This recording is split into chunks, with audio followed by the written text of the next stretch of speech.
नमस्कार सर, आप यहाँ इतनी ठंड में क्यों बैठे हुए हैं, आप ज़रा बताएंगे? सर, मेरा नाम सौरभ शर्मा है और मैं हिमाचल प्रदेश से हूँ। 2020 में JIT पोस्ट कोड 817 नाम एक पोस्ट कोड निकला, जिसमें 1867 पदों के लिए विज्ञप्तियाँ शुरू हुई। 21 मार्च 2021 को इसकी मुख्य परीक्षा हुई। उसके बाद उसका परिणाम 1 जुलाई 2021 को आया, परंतु कुछ रूल में गड़बड़ होने के चक्कर में उच्च न्यायालय हिमाचल प्रदेश से इसमें स्टे आ गया। परंतु बेरोजगारी की फौज ने ये लड़ाई अपनी हिमाचल प्रदेश उच्च न्यायालय में भी लड़ी, परंतु मामला उच्च न्यायालय से होते हुए सर्वोच्च न्यायालय में पहुंच गया और सर्वोच्च न्यायालय से इसकी जजमेंट 9 नवंबर 2023 को आई। उसके बाद आज 3 महीने हो गए हैं सरकार को, परंतु जजमेंट अभी तक इम्प्लीमेंट नहीं हो पाई है। क्या कारण है? पिछले 3 महीने से हम हिमाचल प्रदेश के बेरोजगार सड़कों पर घूम रहे हैं, मुख्यमंत्री जी से गुहार लगा रहे हैं कि मुख्यमंत्री जी हमारी बात सुन लीजिए और हमारे रिजल्ट निकाल दीजिए। परंतु मुख्यमंत्री जी ने आज तक कम से कम 10 से ज़्यादा सार्वजनिक मंचों से घोषणा कर दी है कि हम आपके रिजल्ट को निकालने वाले, हम आपके लिए चिंतित हैं। परंतु आज अगर हम ग्राउंड लेवल पर देखें तो उसके ऊपर कोई भी काम नहीं हो पा रहा है। जब हम यहाँ पे मुख्यमंत्री से मिलने आए तो उन्होंने कहा कि आप अपने मंत्रियों को मनाओ। हम इतिहास में ऐसा पहली बार हुआ पूरे भारत में जब मुख्यमंत्री के मंत्रियों को मनाना पड़ रहा है कि हमारे रिजल्ट दे दो। यदि हमें मंत्रियों को मनाना है तो मुख्यमंत्री का क्या कार्य रह जाता है? हमने मंत्रियों को भी मनाया, सचिवालय के चक्कर काट काट के थक चुके हैं। उसके बाद कैबिनेट में ऐसा होता है कि एक सब कमेटी बनाई जाए जो बताएंगे कि रिजल्ट किस तरह से निकाला जाए। मैं कहना चाहता हूं, जो सर्वोच्च न्यायालय ने कह दिया कि आपके रिजल्ट को घोषित किया जाए, उसके बाद उच्च न्यायालय हिमाचल प्रदेश ने 2 बार कह दिया कि जजमेंट को इम्प्लीमेंट किया जाए। तो क्या कारण है कि हिमाचल प्रदेश सरकार क्यों हमारे रिजल्ट को रोक कर बैठी है? क्यों बेरोजगारी को फौज को हिमाचल प्रदेश में सड़कों पर बैठने पर मजबूर कर रही है? अब हम दिखाना चाहते हैं आपको, पिछले 1 वर्ष से हिमाचल प्रदेश चयन आयोग बंद है, परंतु अभी तक सरकार उसकी कोई सुध नहीं ले रही है। जो वहाँ पे परीक्षाएं हुई थी उनके रिजल्ट पेंडिंग है, आगे की परीक्षाएं कुछ नहीं आ रही है। जहाँ कांग्रेस ने विधानसभा चुनाव में कहा था कि हम 1 लाख नौकरियां पहली कैबिनेट में देंगे, परंतु आज तक सरकार को 1.5 वर्ष होने वाला है, अभी तक सरकार ने एक भी नौकरी सरकारी हिमाचल प्रदेश के बेरोजगारों को नहीं दी है। आप देख सकते हैं कि पिछले 1 वर्ष में अभी जो न्यू डाटा है उसके अनुसार हिमाचल प्रदेश बेरोजगारी के में पूरे भारत में पहले स्थान पर है, 35% बेरोजगारी के साथ। क्या कारण है? क्या सरकार की जवाबदेही नहीं बनती कि बेरोजगारी दर को खत्म करे? परंतु सरकार इससे विपरीत, बिल्कुल विपरीत, बेरोजगारी पर बिल्कुल ध्यान नहीं दे रही है, ना बेरोजगारों की सुन रही है। अब यहाँ पे देखिए, हम हिमाचल प्रदेश की राजधानी शिमला में बैठे हैं। शिमला की कड़कड़ाती ठंड में जहाँ रात को टेम्परेचर माइनस में होता है, वहाँ पर बैठना कितना मजबूर हमें कर रही है सरकार। हम बताना चाहते हैं, हमारे साथ महिलाएं बैठी है, परंतु पिछले 5 दिन बैठने के बाद भी सरकार हमारी नहीं सुन रही है। सरकार को हमारी बिल्कुल भी सुध नहीं है। उसके बाद आज इस अनशन को, कल से इस अनशन को क्रमिक अनशन से भूख हड़ताल में बदल दिया गया है, जिसमें एक अभ्यर्थी बीमार हो गया, उसे IGMC बुझाना पड़ा। परंतु उसके बाद भी सरकार की तरफ से कोई भी मंत्री, ना ही मुख्यमंत्री और कोई भी सरकार की तरफ से हमारे से मिलने नहीं आ रहा है कि हमारी बहू बेटियां, हमारे बच्चे यहाँ पे सड़कों पर बैठ रहे हैं। हमें शौक नहीं सड़कों पर बैठने का, परंतु सरकार मजबूर कर रही है। हमारे साथ हमारी बहनें हैं, रात को यहाँ टेंट में रहती है। किसकी जवाबदेही बनती है कि यदि किसके साथ दुर्घटना हो जाए? परंतु सरकार को ना तो हमारी चिंता है, ना हिमाचल प्रदेश के किसी भी बेरोजगार की चिंता है। हमारी सरकार से इतनी गुहार है कि सरकार जल्द से जल्द हमारे परिणामों को निकाले। हम 4 सालों से संघर्ष कर रहे हैं, परंतु यदि सरकार हमारी नहीं सुन रही है तो आगामी लोकसभा चुनाव में इसके कांग्रेस को विपरीत परिणाम देखने को मिलेंगे। जहां एक तरफ कांग्रेस के सुप्रीमो राहुल गांधी पूरे भारत में न्याय यात्रा कर रहे हैं, वहीं हिमाचल प्रदेश में जहां कांग्रेस की सरकार है वहां युवाओं को सड़कों पर बैठना पड़ रहा है। उनके न्याय की गुहार किससे लगाएं? तो राहुल गांधी जी से भी हम रिक्वेस्ट करना चाहते हैं आपके माध्यम से कि वो जो न्याय यात्रा कर रहे हैं, पहले जहां उनकी सरकारें हैं गिने चुने प्रदेशों में, वहां तो न्याय दें बेरोजगारों को, कम से कम वहां की फीडबैक तो ले। वो पूरे भारत को न्याय देने चले, परंतु जो हिमाचल प्रदेश में जहां उनकी सरकार है वहां बेरोजगारों को बिल्कुल भी न्याय नहीं मिल रहा है। अब हम विधानसभा चुनाव की बात करते हैं। विधानसभा चुनाव हुए जहां कांग्रेस विलुप्त होने जा रही है, वहां पे इस कांग्रेस को हमने मजबूती से खड़ा किया और आज सत्ता में लाया। परंतु कांग्रेस सरकार ने जहां बेरोजगारों से वोट लिया, आज बेरोजगारों को बिल्कुल अनदेखा कर रही है। इससे ज्यादा दुर्भाग्य प्रदेश के बेरोजगारों को नहीं हो सकता। प्रदेश में कम से कम इस वक्त 14 लाख रजिस्टर्ड बेरोजगार है, जिन्होंने सरकार को बनाने में अहम भूमिका निभाई है। परंतु इस तरह से बेरोजगारों को दरकिनार करना ये बिल्कुल भी बर्दाश्त नहीं किया जाएगा। आगामी लोकसभा चुनाव में इसके परिणाम देखने को भी मिलेंगे, यदि हमारे लोकसभा चुनाव से पहले परिणाम जारी नहीं किए गए, और जल्द ही विधानसभा घेराव भी किया जाएगा। सर आप अपना नाम बताइए। आपने सरकार से बात की होगी, तो सरकार की तरफ से आप लोगों को क्या रिस्पांस मिला? मेरा नाम सुकेश राणा है। मैं डिस्ट्रिक्ट कुल्लू से बिलोंग करता हूँ। हिमाचल प्रदेश डिस्ट्रिक्ट कुल्लू से बिलोंग करता हूँ। माननीय मुख्यमंत्री जी से हम लगभग 20 के करीब 20 के करीब इनसे मुलाकात हो चुकी है। जितनी बार भी हम मुख्यमंत्री जी से मिले हैं, हमें उन्होंने आश्वासन ही दिया है। हर बार आश्वासन ही देते आ रहे थे, और इसके साथ साथ उन्होंने 9-10 सार्वजनिक मंचों से भी घोषणा की है। ये घोषणा किए करते थे कि बीजेपी ने हमारा जो ये मसला है 4 साल लटकाया। हमने ये मसला कोर्ट में जो अटका था, सुप्रीम कोर्ट में जो अटका था, उसे वहाँ से सॉर्ट आउट करवाया। माननीय मुख्यमंत्री जी, इसके लिए हम आपका अप्रिशिएट करते हैं, सराहना करते हैं कि आपने हमारा जो मामला है सुप्रीम कोर्ट से सॉल्व करवाया है। बट उसके बावजूद भी 4 नवंबर 2023 को सुप्रीम कोर्ट की जजमेंट आ चुकी है। 3 महीने वहाँ से भी हो चुके हैं। आफ्टर दैट आपके हाई कोर्ट की भी जजमेंट 9 नवंबर 2023 को आई है। उसको इम्प्लीमेंट अभी तक नहीं किया गया है। उसमें पूर्ण रूप से कहा गया है कि आपका जो ये रिजल्ट है 3 महीने के अंदर अंदर इसे घोषित कर दिया जाए। बट अभी भी हमें आश्वासन ही दिया जा रहा है।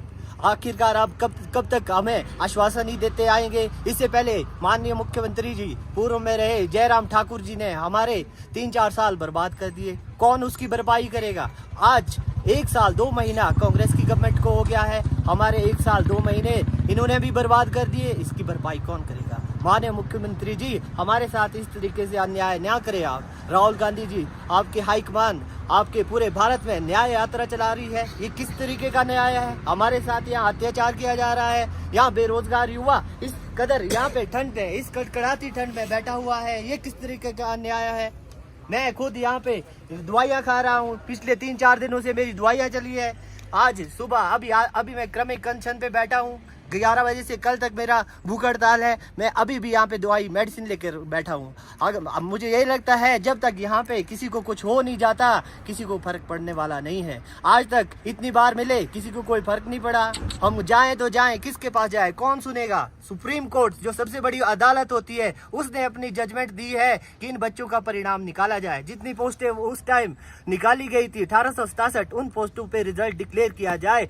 सुप्रीम कोर्ट की जजमेंट को आप इम्प्लीमेंट नहीं कर रहे हैं। हाई कोर्ट ने आपको जजमेंट दे दी, उसको आप इम्प्लीमेंट नहीं कर रहे हैं, तो किसकी सुनेंगे आप?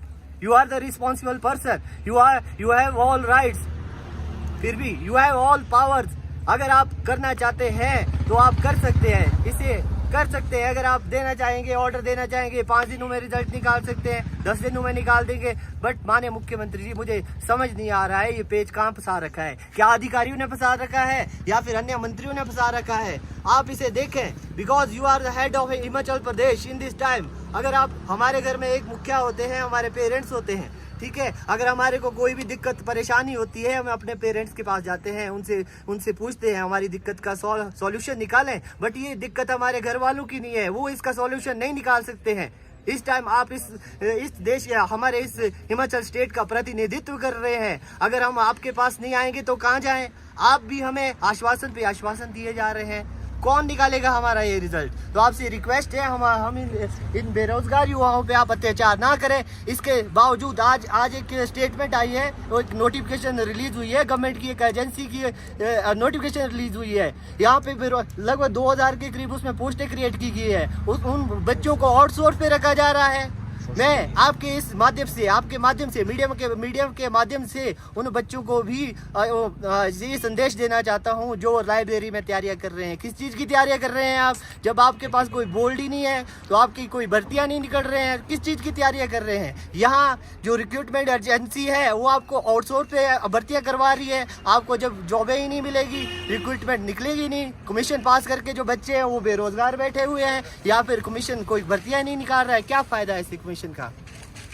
तो मैं रिक्वेस्ट करना चाहूँगा, जो जितने भी बेरोजगार युवा घर में भी बैठे हैं, यहाँ पे आए भी नहीं है, और जो घर में तैयारियां कर रहे हैं, लाइब्रेरी में तैयारियां कर रहे हैं, आपसे हाथ जोड़ के रिक्वेस्ट है, हमारी इस मुहिम में हमारा साथ दें। हम यहाँ पे एक डेट निर्धारित करेंगे। आपसे रिक्वेस्ट है, ज़्यादा से ज़्यादा संख्या में हमारे साथ जुड़ें और इस मैटर को सॉल्व करने में हमारी सहायता करें।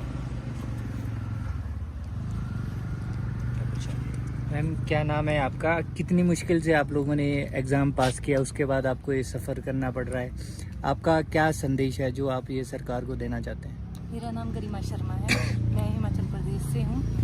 सर, जब हम एक पेपर की तैयारी करते हैं ना, सबसे पहले तो हमें मेंटली प्रिपेयर करना होता है खुद को कि हमने एग्ज़ाम की तैयारी करनी है। उसके बाद हमें अपने घर वालों को मनाना पड़ता है, घर वालों से दूर रहना पड़ता है, तब हम एक एग्ज़ाम की तैयारी करते हैं। लाइब्रेरी में सीटों के लिए लड़ना होता है कि हाँ तैयारी करने के लिए, फिर हम पेपर निकालते हैं। उसके बाद हम टाइपिंग टेस्ट देते हैं, हम अपनी डीवी देते हैं।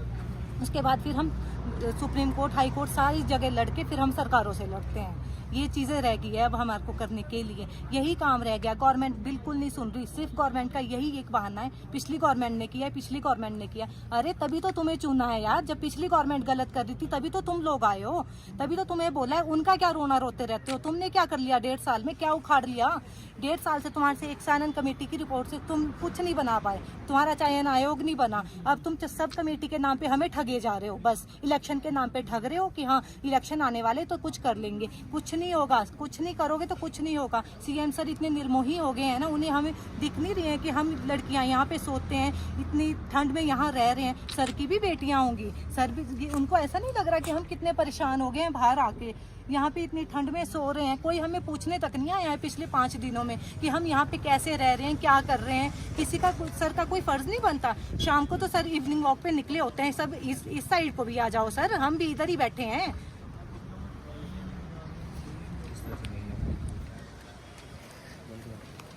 मैम आप बताएंगे कि आपको यहाँ बैठने से महिलाओं को खासकर किस किस तरह से दिक्कतों का सामना करना पड़ रहा है? मेरा नाम मोनिका है और मैं शिमला हिमाचल प्रदेश से हूँ।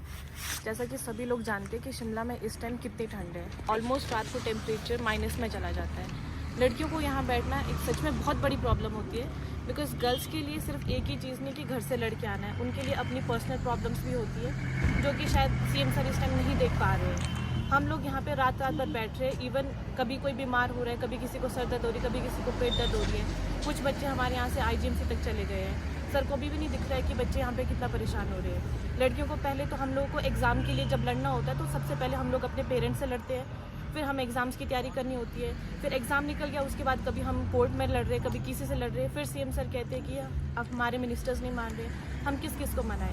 हमने हर चीज़ को मनाने का ठेका ले रखा है कि पहले हम एग्ज़ाम क्लियर करें, फिर हम अपने मिनिस्टर्स को मनाएं। Sorry sir, this is not okay, because हम लोग हर चीज़ नहीं कर सकते हैं। हमारा फ़र्ज़ था एग्ज़ाम क्लियर करना, हमने एग्ज़ाम क्लियर कर दिया है, अब हमें रिजल्ट चाहिए। हम हर घर घर जो है नहीं भटक सकते, कभी किसी मिनिस्टर को मनाने, कभी किसी से परमिशन लेने, और एट द एंड हमें क्या मिलता है, ये धरना प्रदर्शन करना। मेरे भाई का भी सपना था कि मेरी बहन जो है गवर्नमेंट जॉब में लगे। आज 4 साल हो गए, ना मेरा भाई मेरे साथ है, ना गवर्नमेंट जॉब साथ में है। इसका जवाब दे कौन है? सीएम सर और हमारी सरकार।